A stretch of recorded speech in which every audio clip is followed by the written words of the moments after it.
Assalamu alaikum dear students. Today is lecture number 14 of class metric subject mathematics. So lecture number 13 we have done some topic of exercise 2.5. Now in this lecture there is a new topic which is rational exponents. So इस topic में हम rational exponents के बारे में study करेंगे कि what is rational exponent. जैसे कि हम पहले लेक्चर्स में ये चीज़ पढ़कर आए हैं एक्सपोनेंट्स के बारे में कि एक्सपोनेंट्स होते क्या हैं।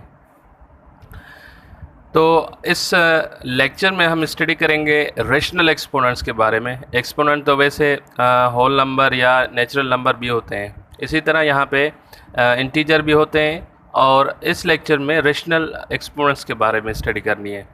तो for any positive real number x and natural number m greater than 1 and greater than 1, x power m divided by n is defined as,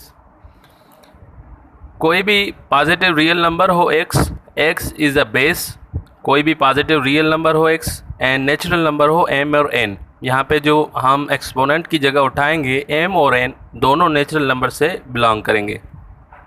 तो x पावर या x exponent m divided by n is defined as x power m divided by n is equal to square root of x power m into n।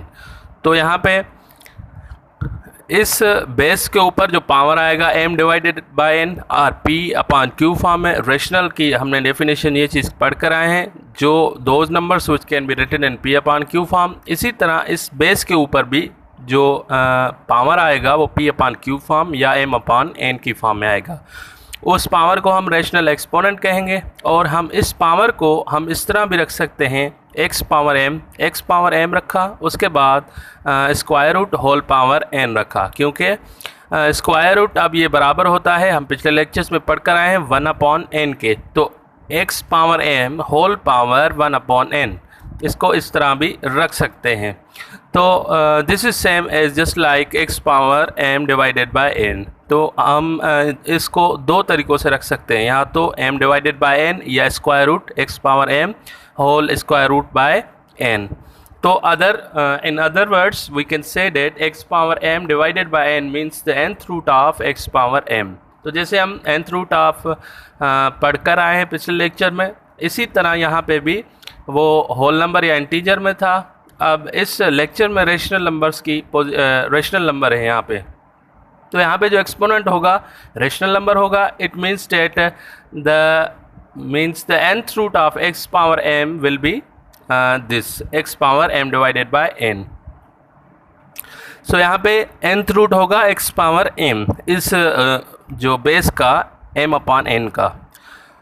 Another point is there for zero and negative rational numbers we define as, अगर सबसे पहले हमने जो exponent या जो rational number exponent लिए हैं वो पॉजिटिव लिए हैं। अब हम बात कर रहे हैं ज़ीरो और नेगेटिव रेशनल पावर्स की। तो ज़ीरो बेस के किसी भी बेस के ऊपर जो एक्सपोनेंट के फॉर्म में अगर ज़ीरो आता है वो बराबर 1 के आता है। हमने ये चीज़ प्रूव की थी पिछले लेक्चर्स में, क्योंकि हम x पावर 0 को 1 माइनस 1 भी रख सकते हैं और 1 माइनस 1 को मल्टीप्लाई करेंगे तो -1 अपॉन, इस तरह x 1 माइनस 1 रखिया। उसके बाद हमने x 1 मल्टीप्लाई x पावर -1 रखा। उसके बाद x डिवाइडेड बाय इन्वर्स इसका होगा, ये नीचे जाएगा x पावर, तो 1 में x में कैंसिल हो जाएगा, 1 आ जाएगा।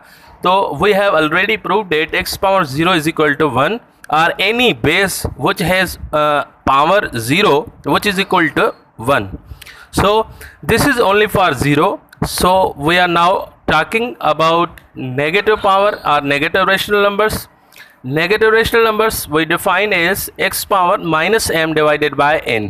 तो यहाँ पे जो रेशनल नंबर्स उठाने हैं हमें नेगेटिव उठाने हैं। नेगेटिव में जैसे हम पिछले लेक्चर्स में करके आए हैं, अगर होल नंबर या नेचुरल नंबर होता है या इंटीजर होता है, जो इंटीजर नंबर होता है नेगेटिव वाला, वो अगर उसकी नेगेटिव साइन ख़त्म करनी होती है तो उसको नीचे भेजना पड़ता है या नीचे वाला ऊपर जाता है, उसके पावर को अगर हमें पॉजिटिव करना होता है। अगर ऊपर पॉजिटिव पावर होता है नीचे जाएगा तो नेगेटिव होगा, इसी तरह अगर नेगेटिव है नीचे तो ऊपर जाएगा तो पॉजिटिव होगा।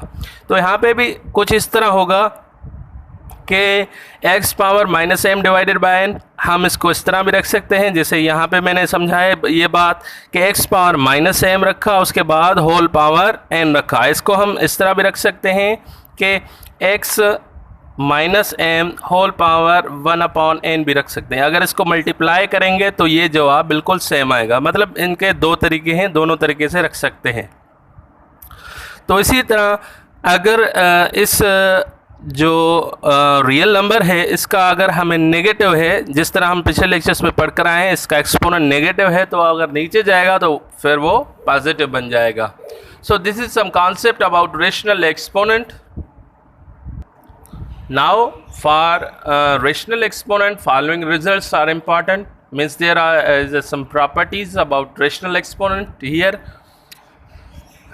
If x comma y are two positive real numbers, यहाँ पे अगर दो positive real numbers और दो positive base उठाएं real numbers के, m upon n comma k upon l और the rational numbers, मतलब ये m upon n और जो k अपॉन l है हम रेशनल एक्सपोनेंट्स उठाएंगे और जो बेस होंगे दोनों ही डिफरेंट x कामा y। तो सबसे पहले ये प्रॉपर्टी है और सबसे पहले ये रिजल्ट है x power m upon n डॉट x power k upon l। अगर दोनों के बेस सेम हैं, पावर डिफरेंट होते हैं, तो हम पिछले लेक्चर्स में ये चीज़ पढ़ कर आए हैं, जब बेस सेम होते हैं पावर्स उनके मल्टीप्लिकेशन में ऐड होते हैं।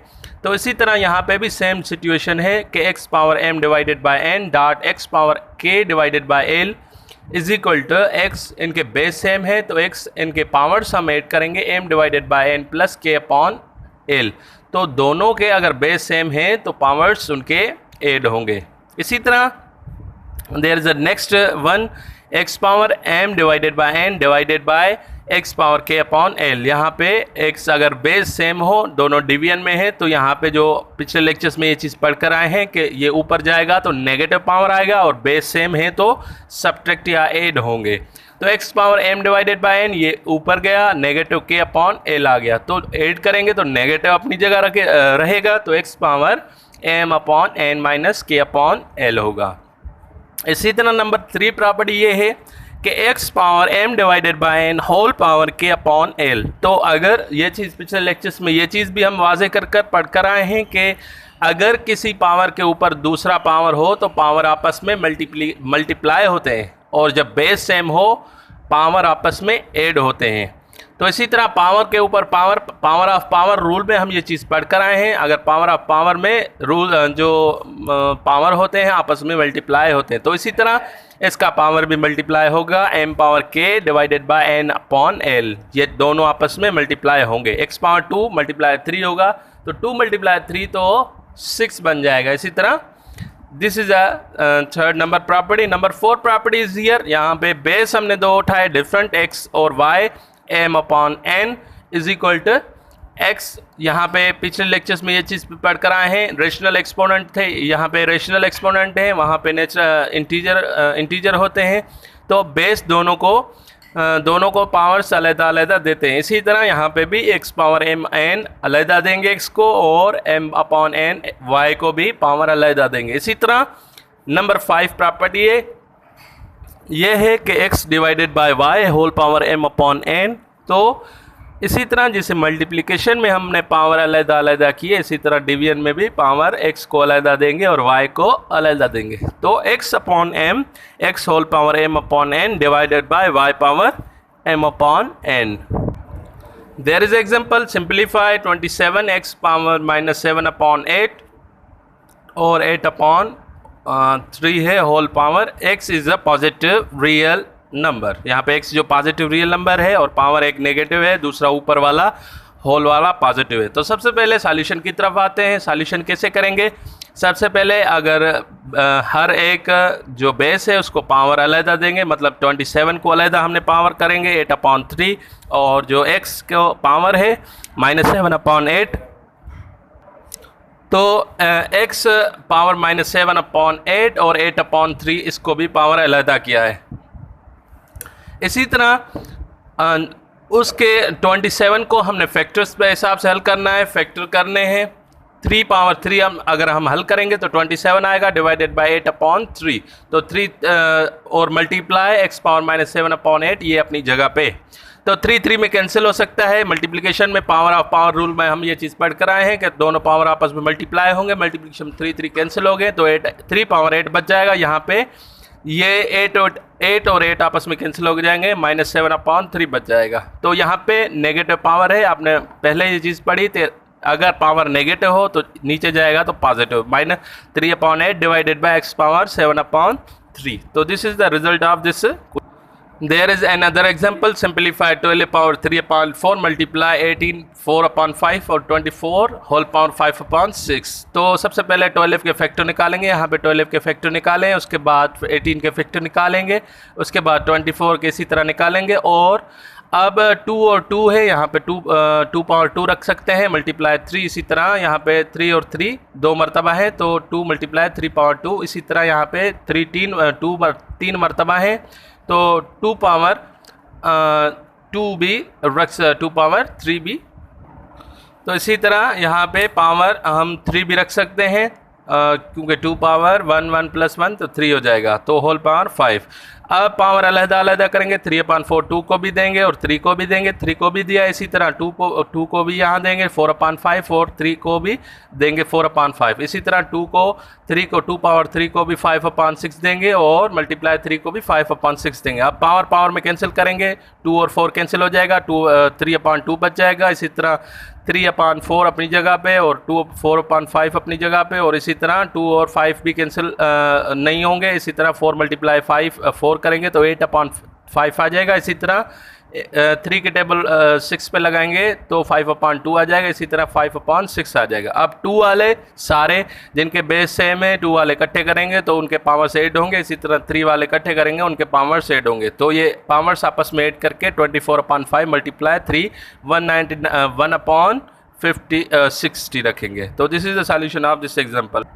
There is another example, simplify square root x power a divided by x power b multiply x power b divided by x power c। यहाँ पे जो होल स्क्वायर रूट है उनके ऊपर पावर है 4, तो 1/4 आ जाएगा, x/a divided by x/b whole power 1/4 आ जाएगा। इसी तरह इस पे भी 1/4 आएगा, इसी तरह इस पे भी 1/4 आएगा। तो 1/4 इसको भी देंगे मल्टीप्लाई में और इसको भी अलहदा पावर देंगे तो a/4 और डिवाइडेड बाय b/4। इसी तरह यहाँ पे भी b/4 और c/4, इसी तरह यहाँ पे 1/4 c/4 डिवाइडेड बाय और a/4 आ जाएगा। अब देखें तो कैंसिल होंगे, a/4 में कैंसिल होगा, इसी तरह x/c/4 ये c/4 आपस में कैंसिल होगा, xb/4 और xb आपस में कैंसिल होगा, तो 1 जवाब आ जाएगा। तो this is the solution of that example. So dear students, hope you understand this lecture. So now for the assignment, for your assignment exercise 2.7 is for your assignment. Thank you dear students.